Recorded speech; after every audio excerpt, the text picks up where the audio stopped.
I guess how are you feeling after a full game and you guys as an offense keep Derek relatively clean, and how can you build momentum off of a really great offensive performance? Yeah, I think we just take the confidence that we had the last game and continue on to this week. It's a short week, so it doesn't give us time to really mess things up. So we just got to stay focused and kind of just roll with the punches as we get them.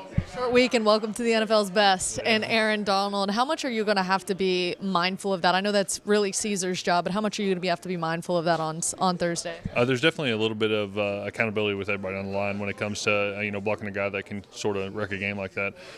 He's a really, really good player. Fortunately, I had the chance to actually block him last year. That was actually one of my starts from last year, so had a little bit of experience against him. So, but yeah, he's a guy that you definitely got to take care of on the line, but you also can't lose sight of the other guys that are playing around him.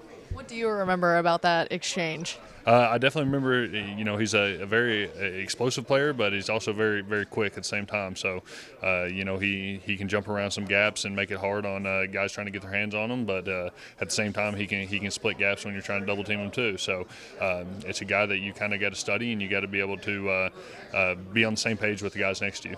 That's what a guy like all 5 offensive linemen have to be aware of where he's at all times. 100%, because you'll see him line up at a zero nose, and he can be on a solo side on a tackle and a 5 technique, rushing on third down. So every single person on the offensive line has to study him and be able to look for his tendencies and things that he does. One of the things that Cam Irvin, he was just talking about him that's unique about Aaron Donald, he's not necessarily this big defensive lineman. What is it about his size that maybe makes him a little more difficult to manage? He is. He's a little shorter, stockier guy, and but with that, like, he has a lot of leverage, and so that's a hard thing to deal with when you have someone that is that good, that fast, that powerful, and has great leverage off the ball. Period. So for guys that are 6'5", 6'6", 6'7", he has a natural leverage advantage. So you have to take your game to a whole another lower level.